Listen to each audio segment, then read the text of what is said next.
Pour les Grecs, vous le savez, le commencement de la philosophie est un émerveillement, un tomazein.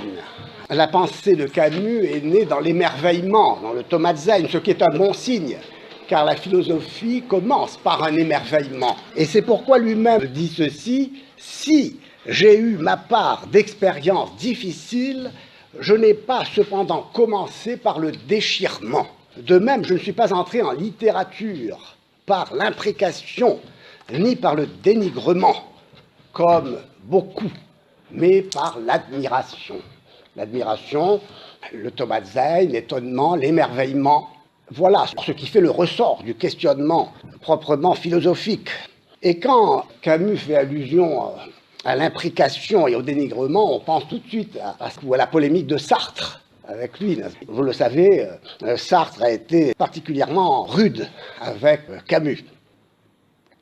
Quoi qu'il en soit, Camus n'a jamais oublié cette lumière de la Méditerranée. Et l'éblouissement camusien prolonge cet émerveillement dont parle Platon, pour qui le soleil était l'image du bien. Mais la pensée de Midi, la pensée solaire de Camus, s'en détache en homme du XXe siècle en prenant un tour tragique.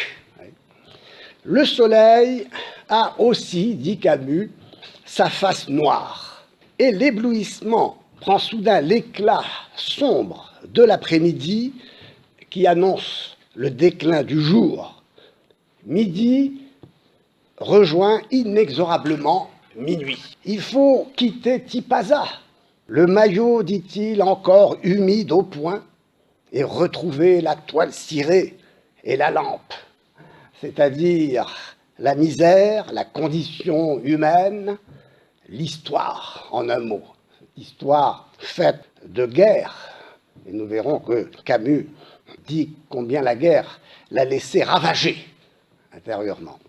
Donc que s'est-il passé dans la pensée de l'auteur de Nos? Dans ce premier essai, il célèbre cet éblouissement, cet émerveillement sous la lumière solaire de l'Algérie. Il s'est passé ceci, c'est que pour lui, l'heure de midi lui a révélé la précarité de l'instant, le caractère illusoire d'une éternité enfermée dans un présent éphémère. Et elle lui a appris aussi que l'unité tant désirée à travers cette communion avec le monde, comme on le verra, est irréalisable. Je sais, dit-il, que jamais je ne m'approcherai assez du monde. Il me faut être un, cependant, et plonger dans la mer, encore tout parfumé des essences de la terre, laver celle-ci de celle-là, et nouer sur ma peau l'étreinte pour laquelle soupirent, lèvres à lèvres, depuis si longtemps, la terre et la mer.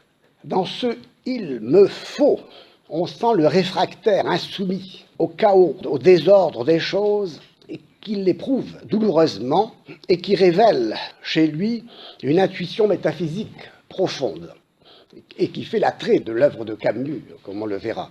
Je suis enclin à mettre au centre de la pensée d'Albert Camus l'intuition qui saisit l'impossibilité de réaliser cette unité avec le monde et dans le monde. Donc l'expression, l'expérience d'un déchirement qui vient tempérer cet émerveillement ou contrarier cet émerveillement. Et ce qui est assez significatif de cette question soulevée par Camus, c'est que lui-même cite le grand présocratique Parménide, philosophe de l'un. Pour Parménide, l'être est un, le monde est un, tout est un. Et son problème est de savoir comment justifier la multiplicité luxuriante du monde, des choses, qui, pour lui, est reléguée au monde de l'apparence, voire du non-être, puisque seul est l'un. Or, pour Camus, toute philosophie qui affirme l'unité de l'univers se contredit. Toute la réflexion vient de cette lecture du temps de mon adolescence de Camus, qui me révèle que justement, si nous affirmons avec Parménide la réalité de l'un, quel qu'il soit, nous tombons dans la ridicule contradiction d'un esprit qui affirme l'unité totale et prouve, par son affirmation même, sa propre différence et la diversité qu'il prétendait résoudre. Camus souligne l'impossibilité de penser à la fois le monde et l'homme comme un signe qu'au commencement, il y a une rupture et que le cosmos est issu d'un chaos primordial et que dès l'origine, il est, ce monde, ce cosmos, dans les mains d'une force défaisante. Caligula, l'empereur démon, incarne cette toute-puissance insensée. Ce pouvoir absolu, cette énergie destructrice, voilà le mal. Cette division infinie, où l'unité donc est impossible. Ce pouvoir absolu explique tout. L'histoire comme déchaînement de force dans la fureur et dans le bruit. Le temps comme l'émiettement de l'éternité. Et ce monde multiple comme l'éclatement de l'un. Le devenir donc est diffusion, émanation de cette énergie primordiale qui plonge le monde dans l'éclatement, dans le multiple, dans la division. C'est là un thème néoplatonicien et un thème aussi qui a son origine chez les présocratiques, qui sont chers aussi à Camus. En tout cas, cette pensée néoplatonicienne, cette pensée de l'un, imprègne l'œuvre de Camus. Et c'est une clé d'interprétation de toute son œuvre. Ce néoplatonisme se trouvait déjà en germe dans un travail de jeunesse où il était question de Plotin. Comme le remarque Edgar Quillot, cela situe Camus dans la lignée immédiate de cette conception néoplatonicienne pour laquelle, nous le savons, le monde matériel est plongé dans le monde de l'apparence et qui n'est pas le monde réellement réel. Le monde réellement réel, c'est le monde intelligible. Et cette filiation de pensée peut nous éclairer sur le problème du mal tel qu'il se pose chez Camus. L'alliance de la toute-puissance avec le mal est un thème d'origine gnostique. Et il se retrouve dans la manière dont Camus, justement, formule le problème. Il écrit ceci: « Ou nous ne sommes pas libres, et Dieu tout-puissant est responsable du mal, ou nous sommes libres, mais Dieu n'est pas tout-puissant. » Nous nous trouvons devant une alternative selon laquelle la toute-puissance est incompatible avec le bien et ne peut être que la toute-puissance du mal. Le bien, en effet, est faible face au mal. Cette position du problème montre donc l'influence néoplatonicienne, mais telle qu'elle se développera au Moyen-Âge sous la forme du manichéisme et du catharisme, un dualisme très fort.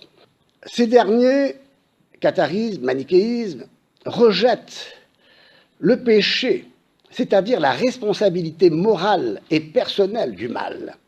Autrement dit, le mal n'a pas sa racine dans la responsabilité personnelle. Le mal a sa racine en lui-même. Il est radical. Son origine n'est pas donc éthique, mais ontologique. C'est l'existence elle-même qui est douleur, qui est malheur.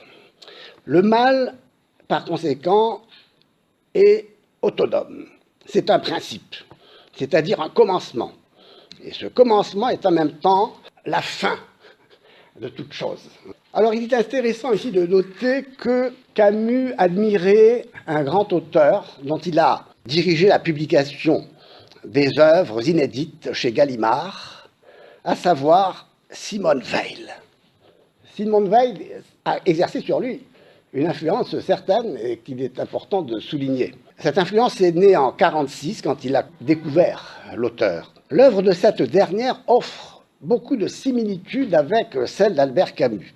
Simone Weil a été une femme admirable, dont la générosité l'a poussée à pleurer sur le sort des malheureux et à partager ce sort. Mais ce que la vie de Simone Weil a incarné par-dessus tout, c'est le malheur d'exister.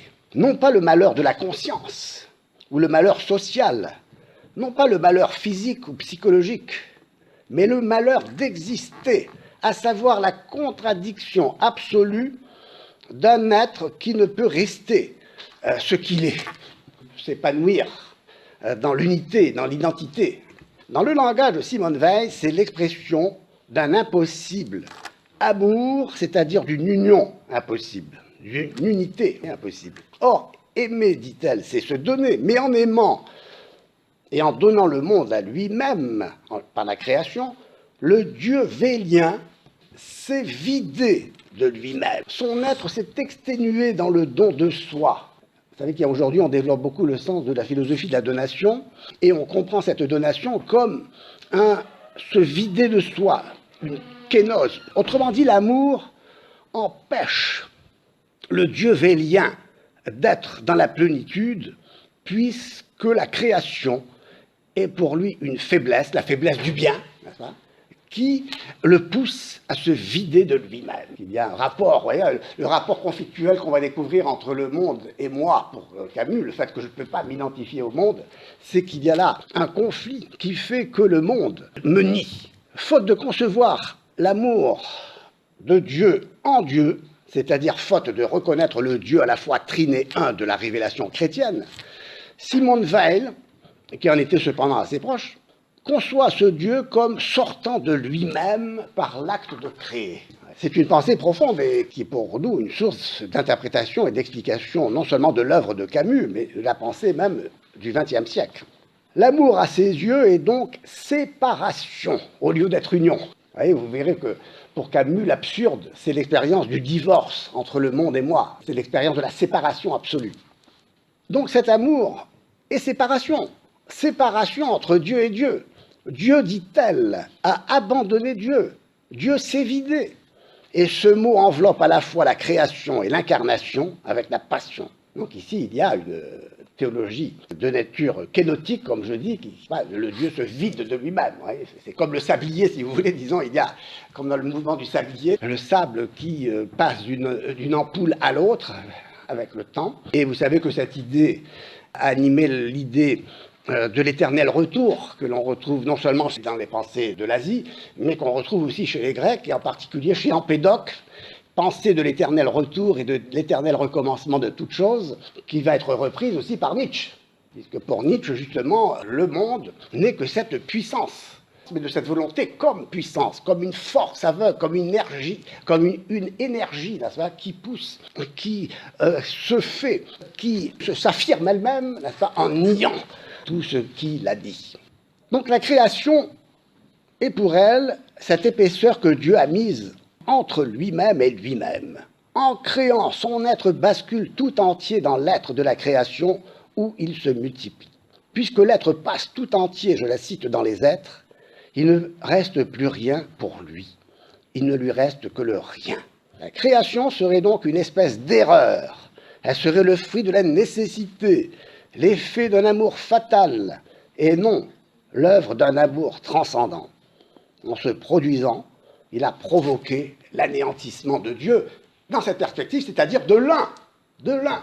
Parce que dans cette perspective néoplatonicienne, Dieu n'est pas l'être biblique, n'est-ce pas, l'essai biblique. Quand Moïse demande à Dieu quel est son nom, Dieu dit, la réponse est « mon nom est je suis ». Je suis. Je suis l'un, je suis le monde, je suis. Le mystère de l'être est insondable. Et c'est le mystère de l'être qui est la source de l'éblouissement, de l'émerveillement. Et c'est au fond de la pensée de Camus la source de son éblouissement, de son émerveillement.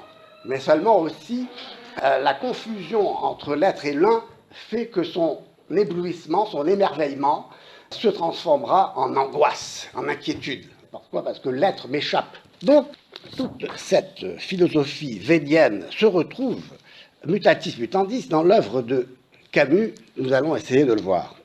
Pour Simone Weil, exister consiste à se décréer, à se défaire. Et dans ces conditions, on ne voit pas comment il y a un salut possible. Pour l'homme, il s'agit de se perdre dans cette folie de l'énergie pure et nue qui emporte tout sur son passage, et qui s'affirme en niant toute chose. Oui. Toute affirmation est une négation, dit le philosophe Hegel, qui est dans cette même mouvance aussi. Donc, perspective tragique où il ne reste plus qu'à s'abandonner aux forces du mal à se figer dans une consomption glacée, le regard fixé sur l'horreur dont le spectacle reflète l'essence de la vie qui n'est qu'énergie folle et absurde. C'est face à cette pensée que Camus va réagir, car Camus veut justement, face à cette pensée, affirmer qu'il y a tout de même un bonheur possible. Et il est à noter que toutes les œuvres de Camus s'achèvent par le mot « heureux ». Dans son Sisyphe, vous vous en souvenez, il faut imaginer Sisyphe heureux. Dans La Peste aussi, dans L'étranger aussi. Je n'ai pas toutes les citations parce que malheureusement nous n'avons pas le temps de tout voir. Mais la question telle qu'elle est formulée de manière tragique et négative par Simone Weil, et qui est aussi la question que j'ai voulu développer parce qu'elle est la question qui se pose au XXe siècle, et qui fait que Camus, dans ce XXe siècle, est en quelque sorte une exception parce que lui essaye de surmonter l'absurde, essaye de faire face à l'absurde, se révolte contre le malheur, voilà, contre la division, la séparation. C'est une pensée de la révolte qui veut passer de l'absurde à l'amour.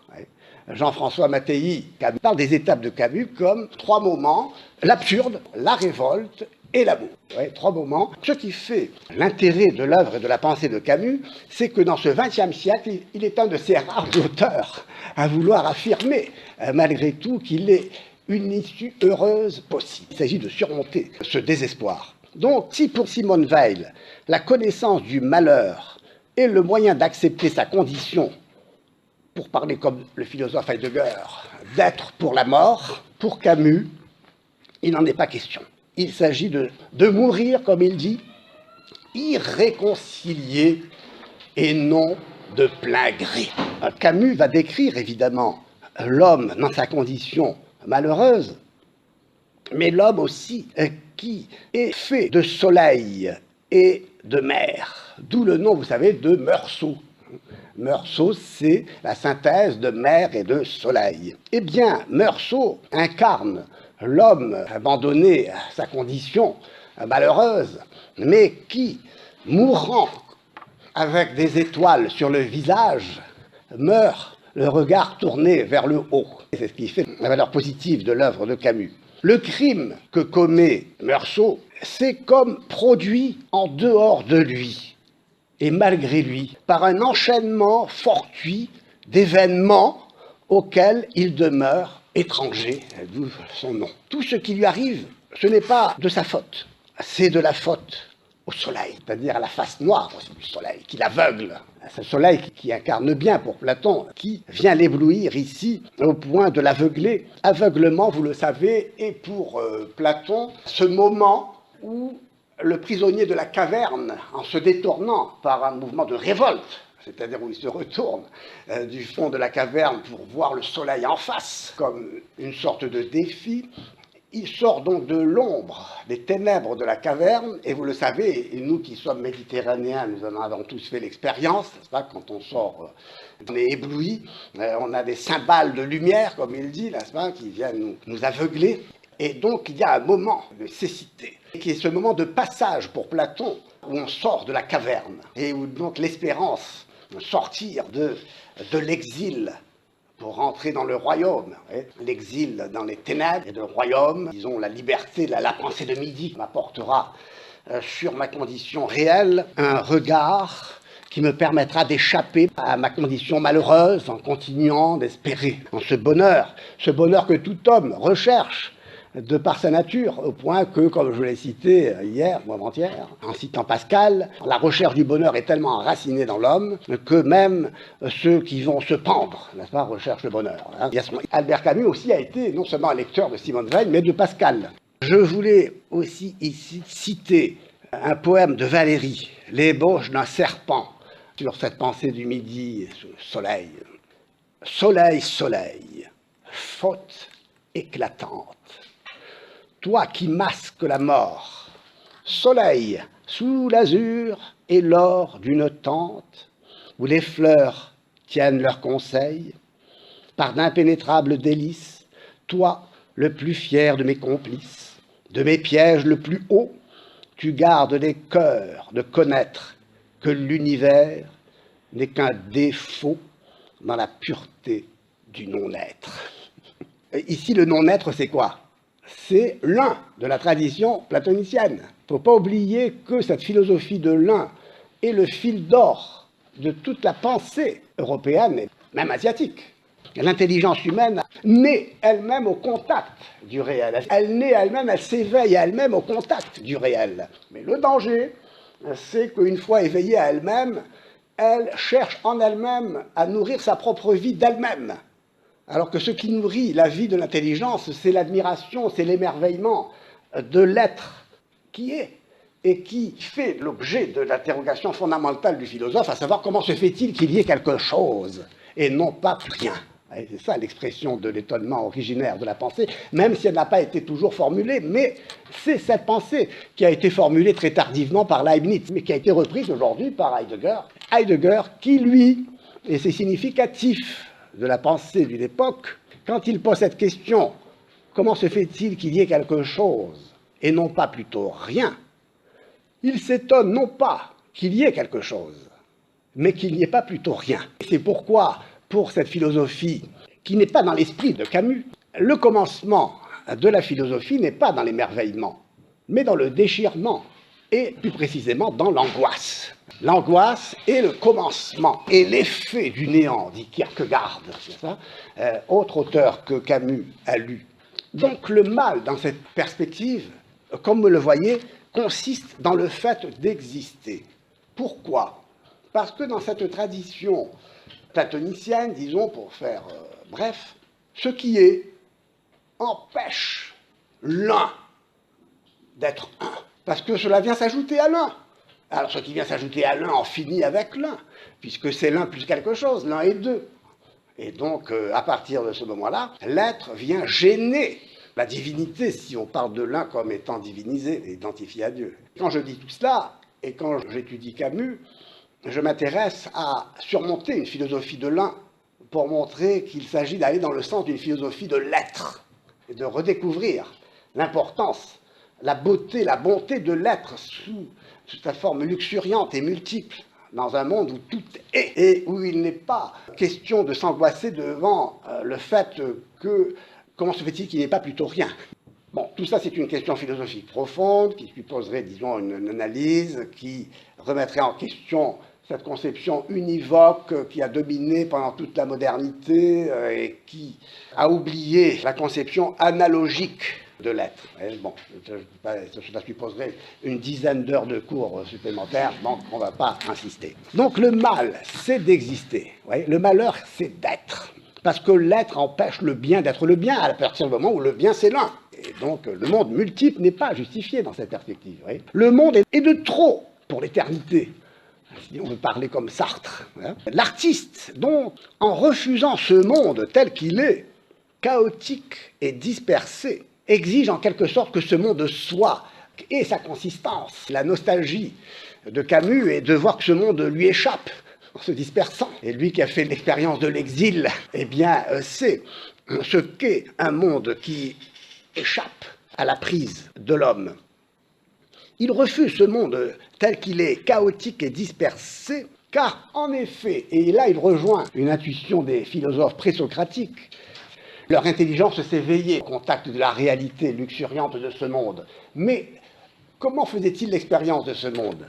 Ils en faisaient l'expérience comme d'un monde qui change, où tout devient toujours autre. Et pour eux, la question était de savoir comment ce monde qui change peut être intelligible et compréhensible, c'est-à-dire unifié.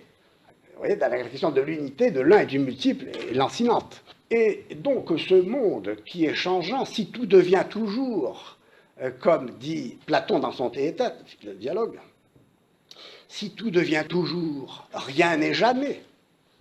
Les philosophes présocratiques ont cherché ce qui permettait d'éviter que ce monde ne soit qu'un chaos inintelligible.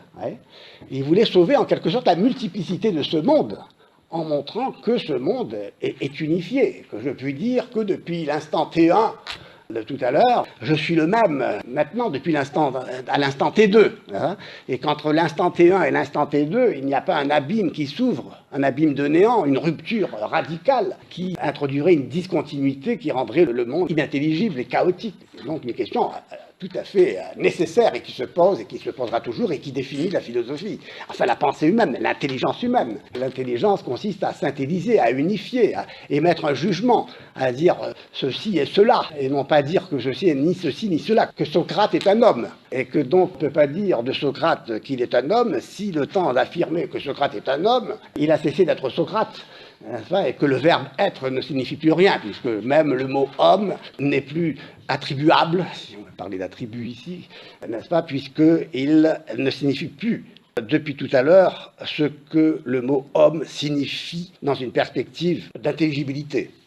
Donc, si l'un n'est pas, eh bien, il faudra se contenter alors d'une unité illusoire, fabriquée, et sauver l'unité en quelque sorte, eh bien, pour Camus, ce sera l'œuvre de l'artiste.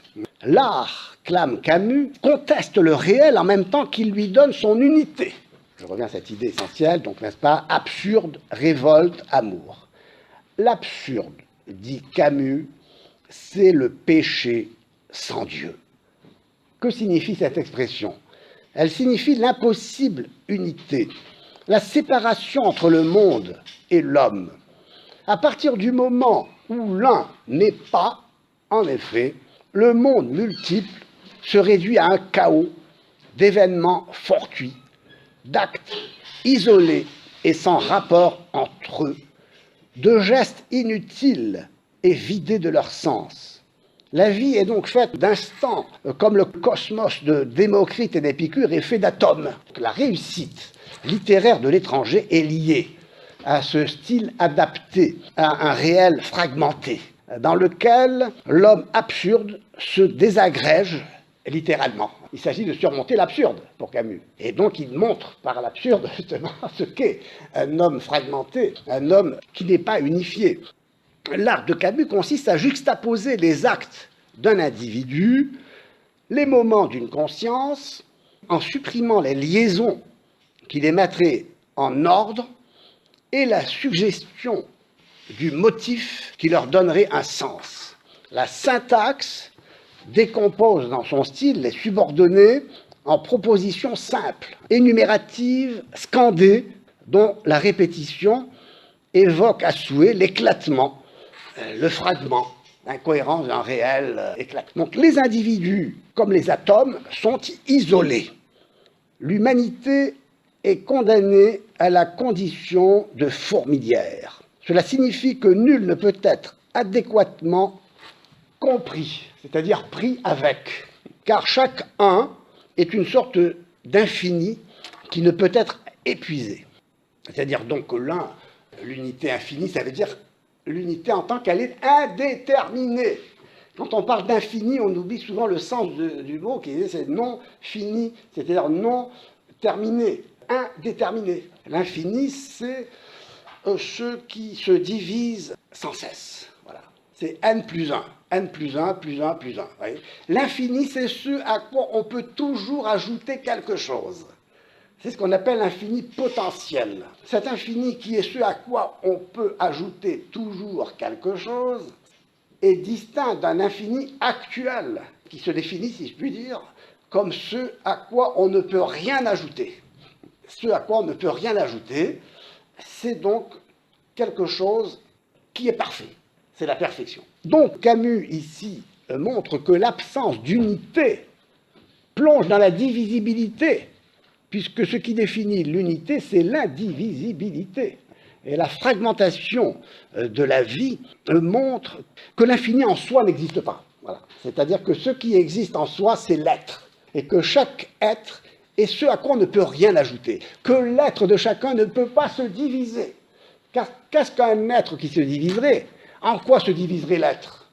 En être et non-être. Or, tant que je fais l'expérience de l'être de mon existence, je ne peux pas ne pas être. C'est pourquoi l'importance d'une philosophie de l'être vient corriger les excès d'une philosophie de l'un pour laquelle la négation de l'un plonge l'homme dans la division indéfinie, la sissiparité, l'existence, où l'homme sort de lui-même en se séparant de lui-même. C'est la séparation. C'est donc le fait qu'il n'y a pas d'unité possible. Or, la seule unité possible est une unité réelle qui est l'unité de l'être de chaque personne, per se una, ça veut dire ce qui est un par soi, mais parce que je ne peux pas cesser d'être ce que je suis tant que je suis. Cette existence atomisée, dispersée, dans le mal qui se confond avec la dispersion, eh bien Camus a montré tout cela dans son roman La Peste.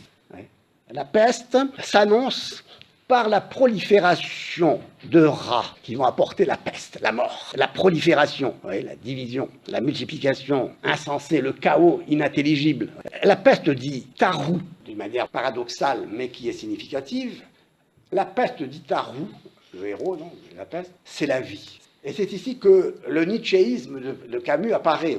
Parce que pour Nietzsche, comme pour Schopenhauer, et Nietzsche était un disciple de Schopenhauer, vivre, c'est vouloir vivre. Et la volonté de vivre, c'est une volonté de puissance, et comme je vous l'ai dit, la volonté, c'est une volonté comme puissance, et cette puissance, eh bien, s'identifie à la vie. La vie, c'est la vie en général, la vie, c'est une force qui va.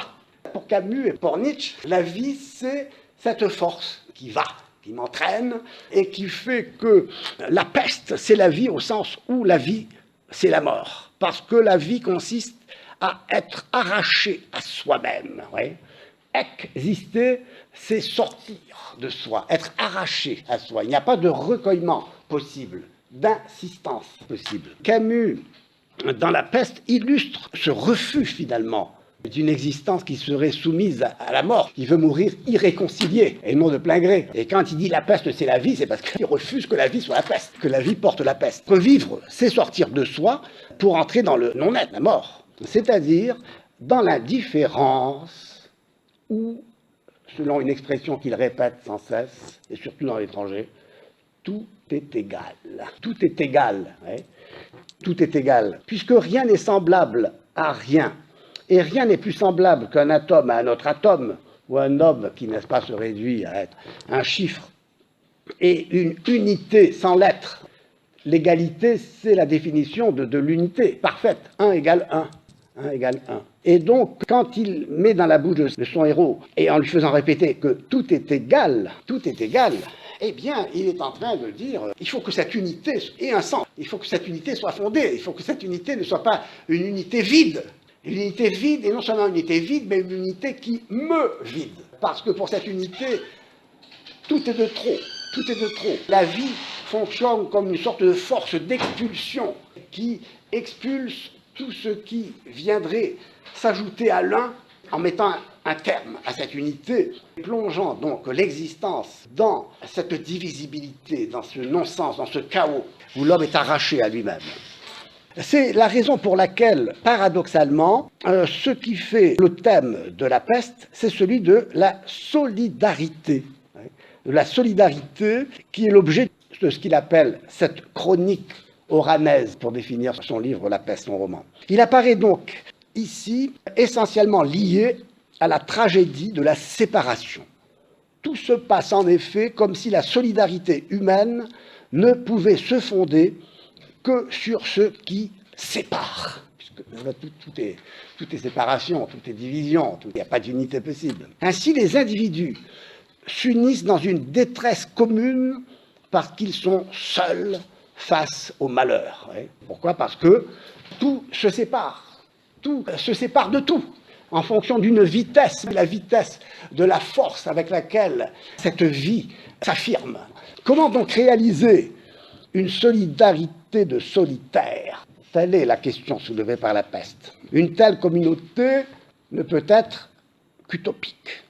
Et je cite ici volontiers à nouveau Valéry, qui parlait de la multiplication des seuls. Donc, atomisation de l'existence. Je ne peux pas développer ici un lien qu'il faudrait faire avec la pensée contemporaine à laquelle appartient Camus et dont l'œuvre est l'illustration, parce qu'en s'opposant aussi dans son conflit à la pensée de Sartre, à travers Sartre, il soulève les questions posées par le philosophe Heidegger, qui, vous le savez, a influencé Sartre. Enfin, je veux dire, Sartre a été complètement influencé par Heidegger, qui l'a traduit à sa façon d'ailleurs, et qu'il n'a pas compris vraiment. Et ici encore, l'Algérie lui sert de paradigme.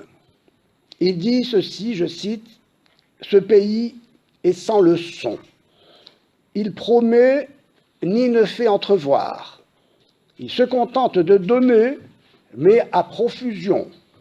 Il est tout entier livré aux yeux, et on le connaît dès l'instant où l'on en jouit. Ses plaisirs n'ont pas de remède, et ses joies restent sans espoir. Ce qu'il exige, ce sont des âmes clairvoyantes, c'est-à-dire sans consolation. Il demande qu'on fasse un acte de lucidité comme on fait un acte de foi. Les hommes trouvent ici pendant toute leur jeunesse une vie à la mesure de leur beauté, et puis après, c'est la descente de l'oubli. Donc, vous voyez, Camus était conscient du problème qui se pose à son temps, qui est le problème, qui est l'absurdité du déchirement, de la séparation, de la non-union entre le monde et lui, entre les êtres. Et donc, il est conscient de ce problème, mais il n'arrive pas à le résoudre.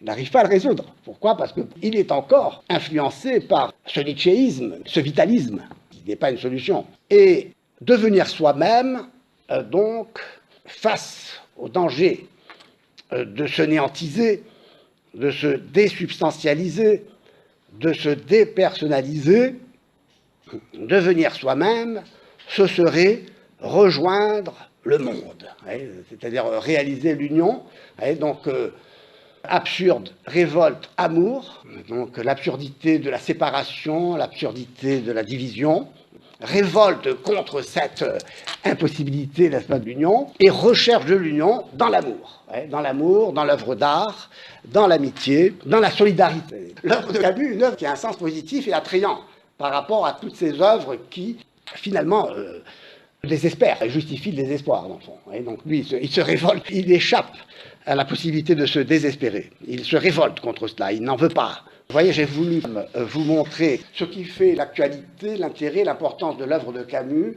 Sa pensée s'inscrit dans la pensée du XXe siècle et qui est aussi une pensée qui s'inscrit dans l'universalité du questionnement humain, face à la vie, face à l'amour, face, disons, au sens de l'existence. J'aurais voulu aussi vous parler de son livre La Chute, qui est un de ses chefs-d'œuvre aussi, où vous remarquerez que ces titres sont souvent des titres d'origine biblique. Vous voyez, l'exil et le royaume, la chute, que l'étranger, même, les noces, tout cela est un langage biblique, vous savez. Et j'avais demandé à sa fille, Catherine, que j'avais rencontrée à Nice, si son père était travaillé par le problème de Dieu, de l'existence chrétienne de la vie aussi, quoi, parce qu'il était quand même aussi un héritier. Il ne faut pas oublier qu'il a travaillé sur Saint-Augustin aussi, sur Plotin. Et donc il y a chez Camus vraiment le croisement de toute tradition de pensée qu'il a essayé de concilier, mais qu'il n'a pas réussi vraiment à synthétiser. Pourquoi? Parce qu'il n'avait pas les moyens techniques d'une métaphysique, d'une philosophie, car c'était avant tout un écrivain, un grand écrivain, et c'est grâce à cela qu'il nous parle encore aujourd'hui.